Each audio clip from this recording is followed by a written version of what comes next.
코이카멘 IYS 시청자 여러분 안녕하십니까. 2020년 9월 24일 목요일 오후 4시 코이카멘 IYS 5회차 방송을 시작하겠습니다. 저는 진행을 맡은 앵커 송인엽입니다. 코이카멘 IYS는 나가자 세계로 라는 깃발을 들고 매주 월요일과 목요일 4시에 15분씩 방송하고 있습니다. 코이카멘 IYS는 진실과 정의를 바탕으로 세계 평화와 인류 공영 그리고 한반도 평화를 지향합니다. 2020년 1월 10일 지금부터 딱 10년 전이죠. IT의 대지진 발생에 대한 국제협력단의 대응 우리나라 역할에 대해서 이어서 오늘은 코이카 선임 직원으로서 저 개인 송인엽의 일에 대해서 말씀드리겠습니다. 전에 말씀드린 대로 지진 당시 전 한국국제협력단 에티오피아 사무소장으로서 한국전에 참전한 16개국의 일원이었던 에티오피아를 위하여 신명나게 일하고 있었습니다. 왜냐하면 에티오피아가 전쟁 당시 6.25 때 강류부대 6,037명을 파견하고 그 용사들이 하나같이 우리는 싸운다. 이길 때까지 아니면 죽을 때까지 그러한 부대 정신으로 공산군과 싸워 이룩한 253년 253승의 빛나는 역사를 저는 그곳에서 책을 통해 알았습니다. 그래서 그런 에티오피아 전사들의 한국전쟁 참전기를 제가 번역하고 있었는데 바로 그 1년 후에 이 강류라는 책으로 제가 한국에 발간을 했습니다. 이 강류라는 말은 에티오피아 말로 초전박살이라는 말입니다. 초전박살. 그래서 그 당시에 셀레시아 황제께서 우방국인 한국에 가서 용감히 싸워서 초전의 제국을 박살내고 한국인의 생명을 지키고 한국을 구하고 빨리 돌아오라. 이러한 의미로 초전박살이라는 강류부대라는 부대를 6,037명을 파견했습니다. 협력단 본부에서 거듭된 IT 사무소장 공무에도 지원자가 없었다는 이야기는 지난주에 말씀드렸는데요. 저는 그 게시를 보면서 처음에는 후배들이 진취적이지 않고 사명감이 부족하지 않나 하고 속으로 걱정하고 있었습니다. 세월이 많이 흘러서 제가 그 당시에 협력단에서 총재다음으로 고령자고 최고참이었습니다. 그리고 저는 그 당시에 에티오피아 사무소장 임기가 1년 반이나 남아 있었고 그래서 제가 지원할 입장이 아니었죠. 그리고 또 에티오피아 임기가 끝나면 정년퇴직이 기다리고 있고 근데 마침 그쯤에 저와 이 협력단과 업무상 긴밀한 관계에 있는 기관의 장과 제가 관계가 매끄럽지 않다는 것을 알게 된 협력단 본부에서 저를 에티오피아 사무소장으로 발령내려고 했습니다. 그래서 인사부장이 저한테 의견을 타진하기에 저는 그러지 않겠다, 가지 않겠다 분명히 입장을 밝혔습니다. 이유도 말했고 그러나 코이카 본부는 며칠 후에 저도 모르게 인사위원을 놀고 저의 IT 사무소장을 결정을 했습니다. 그러나 제가 거부하니까 대리로 거부를 못하고 고민하고 있었습니다. 그것은 부당한 일이었죠. 왜냐하면 관계가 매끄럽지 아니한 그 모든 원인이 제가 아니고 상대방인데 그렇다면 인사조치를 하려면 그 상대방이 한테 하지 저한테 한다는 것은 그 기관이 권력기관이라고 해서 한다는 건 잘못된 판단이라고 저는 생각했습니다. 조사 결과가 나온 대로 해야지. 코이카 총재는 잘못이 없는 코이카 직원을 보호해야지. 그렇게 인사 조치하는 건 좋지 않다고 생각했어요. 저는 협력단 IT 사무소에서 근무하는 것이 거기가 오지라서 근무하기가 싫어서가 아니고 그러한 나쁜 선례를 후배들에게 보여주기가 싫었습니다. 그러나 협력단 본부의 간곡한 부탁은 계속되었습니다. 그 인사발령은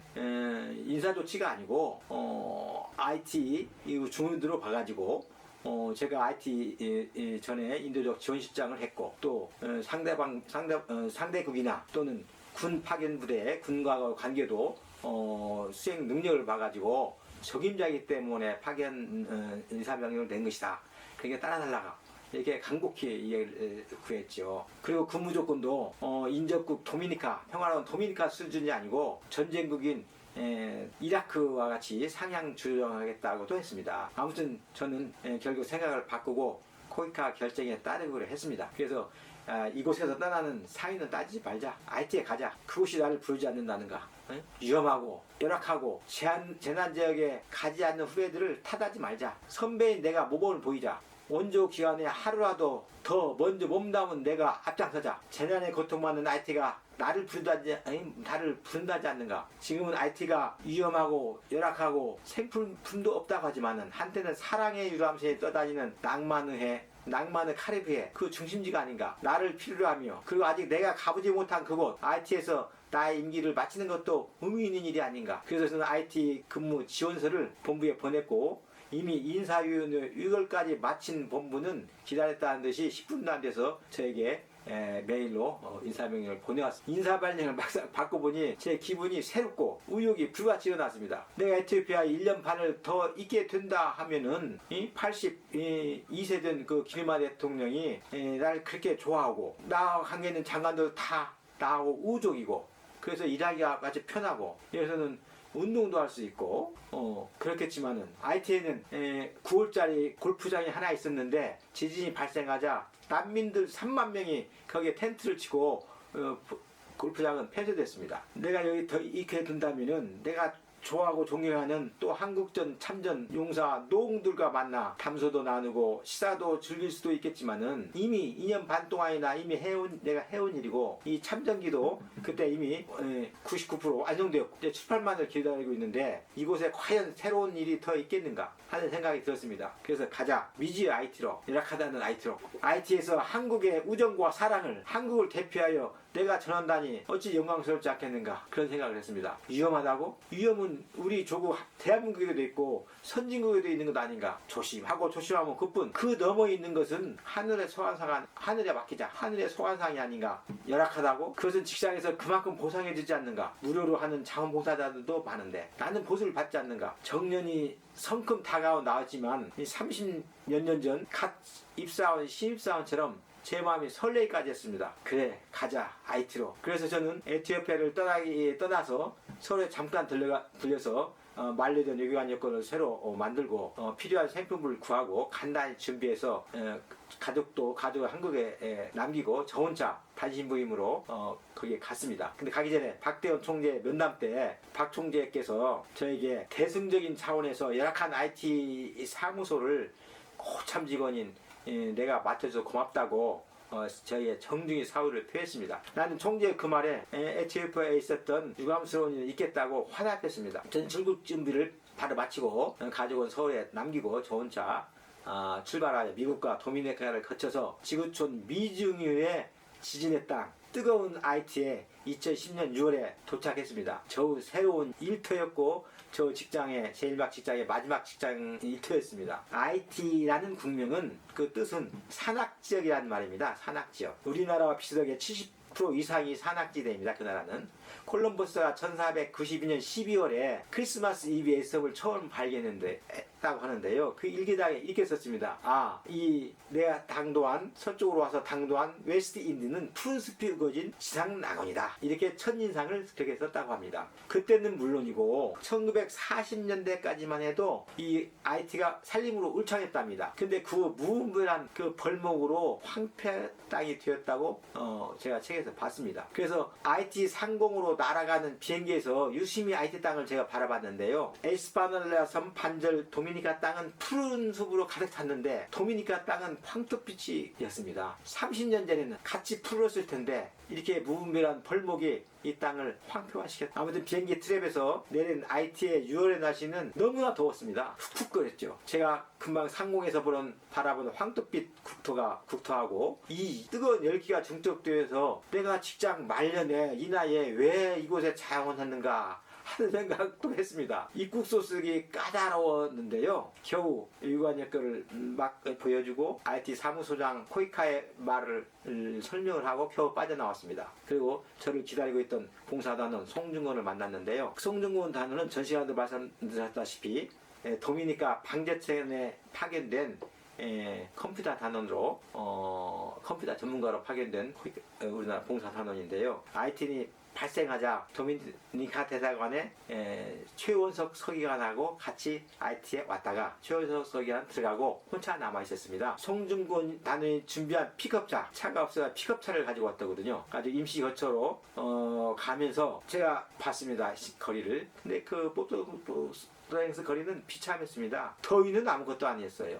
모든 건물은 다 무너졌고요. 공터는 공터마다 난민들의 텐트로 빼곡히 가득 홍나무처럼 빼곡히 차 있었습니다. 그 텐트촌에 화장실 같은 것이 없을 텐데 어떻게 하나 그런 걱정이 들었습니다. 전국에서 150만 명이 이재민이고 수도에만 120만 명이 임시 난민촌에 거주하고 있었습니다. 그 당시에 지진 강도 7.0인데 나라가 온통 거덜났습니다. 무방비가 얼마나 무서운 것인지. 지진 강도 7.0이면은 일본에서는 대규모 지진이라고도 이제 하지 않습니다. 그렇다면 IT의 이번 지진은 자연재해라기보다는 30년간에 걸친 지발리의 독재와 그 무능한 민간정부 그리고 군부의 쿠데타 이런 것들이 합작한 인재로 봐야 한다는 생각이 제 머릿속에 들었습니다. 도로에는 쓰레기가 넘치고 시내 주요 간선 도로조차 다 파헤쳐져 가지고 포장이 된 것 같지가 않았습니다. 일반 시민의 발이라는 탑탑이라는 이 픽업차, 작은 픽업차를 개조했는데 탑탑이라고 불렀습니다.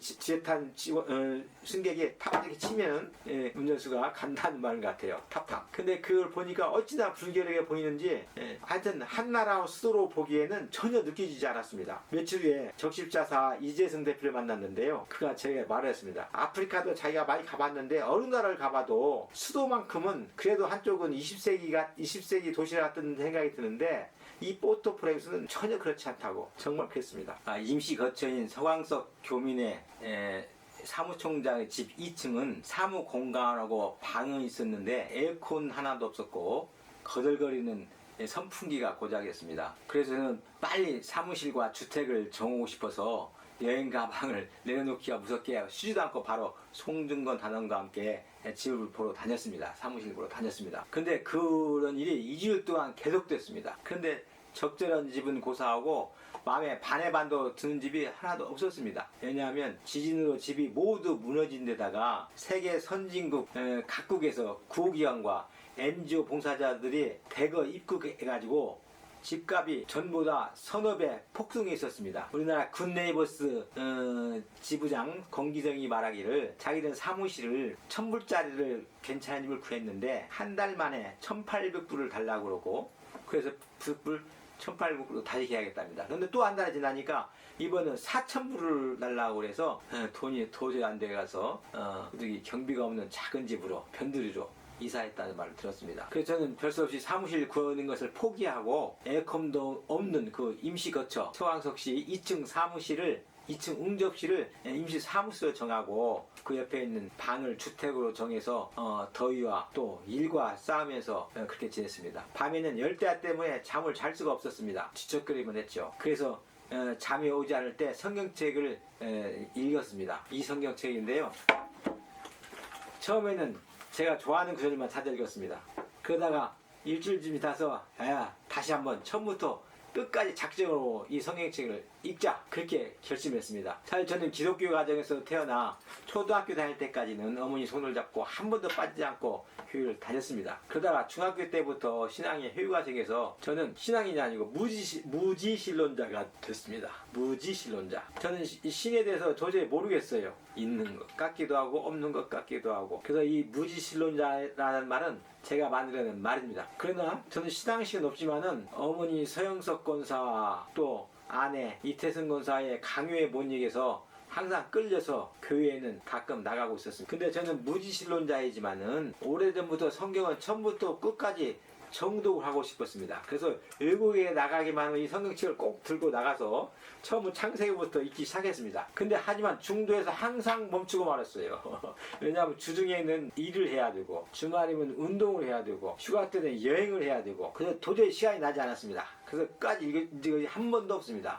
아마 8번쯤 시도했던 것 같아요. 그 성경 신약은 2번 다 읽었고 구약은 아마 최고 진도 많이 나간 것이 한 60% 나간 것 같아요. 이번에 성공한다면은 나의 성경 읽기가 통독하기가 처음부터까지 8.92가 되는 셈인데요. 결론부터 말해서 이 IT에서 드디어 성공했습니다. 8.9기 끝에 처음 1페이지부터 마지막 요한계시록까지 읽는데 52일이 걸렸습니다. 그래도 원했던 신앙심은 전혀 생기지 않았습니다. 정말 간절히 원했습니다. 신앙심을 생겨달라고. 그러면서 읽었습니다. 왜냐하면 어머니와 아내를 기쁘게 하기 위해서 신앙이 되고 싶었어요. 뭐 신앙은 어느 누구도 대신할 수 있는 것도 아니고 누구를 위한 것도 아니라는 것은 알지만은 그래도 어머니와 아내를 위해서 마음속으로부터 신앙이 되고 싶었습니다. 그런데 성경이 말하는 창조론, 아담의 원죄론, 노아의 홍수, 예수의 성령 잉태설, 또 예수의 부활과 재림, 또 최후의 심판, 이런 것들은 전혀 마음에 닿지 아니했어요. 그저 2000년 전에 예수라는 정신이 아주 맑은 청년, 젊은이가 있어가지고 이웃을 내 몸과 같이 사랑하라, 그런 좋은 말을 외치다가 그 인기에 놀란 헤로드 왕과 교회 지도자들, 그리고 로마 총독 빌라도에 의해서 십자가에 못 박혀 사형당했다는 역사적 사실은 인정하겠는데요. 또 인간 예수에게는 너무나 매료되고 존경스럽고 사랑하는데요. 신이라는 신으로서 예수는 전혀 마음에 닿지 않았습니다. 성경책 읽기 전이나 정독한 후에나. 그래도 성경책을 일독했다는 8.9기 끝에 성공했다는 그 즐거움은 컸습니다. 정말로 성경 읽기가 8.9기 만에 성공할 만큼 IT는 더웠고 업무 외에는 할 일이 없고 놀 일도 없고 운동할 일도 없고 그러한 단조로운 생활이었습니다. 사실 사무실 후보를 천신만고 끝에 8월쯤 해서 하나 찾긴 했습니다. 그런데 월 임차료를 9,000불을 달라고 해서 저는 한 3주간 협상을 했습니다. 그랬더니 주인이 1년치를 선불한다면 6,000불 해주겠다. 월 72,000불이죠. 그래서 그것도 좀 비싸서 본부에 보고를 안 했습니다. 그런데 마침 출장 온 도미니카의 강성주 대사께서 그 집을 보더니 송 소장, 이 IT 실정에는 이 집이면 정말 적정한 수준이고 좋은 사무실이라고 빨리 구하라고. 그래서 제가 머뭇거리니까 본인이 직접 전문을 기한해서 현명단 본부에 보냈습니다. 그때 현명단 본부에서 그 다음날 바로 승인이 나가지고 드디어 10월 2일에 사무실을 이사했습니다. 그 사무실은 저뿐만 아니고 제 후임인 오세철 소장에게 제가 2011년 12월에 인계했고, 또 그가 3, 4년 쓰다가 협력단 사무소가 폐쇄될 때까지 협력단 사무소로 계속 사용되었습니다. 시청자 여러분, 벌써 우리 TV가 5일을 마쳤습니다. 다음부터는 더욱 좋은 내용을 여러분들 찾도록 제 최선을 다하겠습니다. 여러분들 계속 관심과 사랑을 보내주시고 또 조언도 또 질책도 저희는 기대하고 있겠습니다. 그럼 목요일에 다시 여러분을 찾아뵙겠습니다. 시청해 주셔서 감사합니다.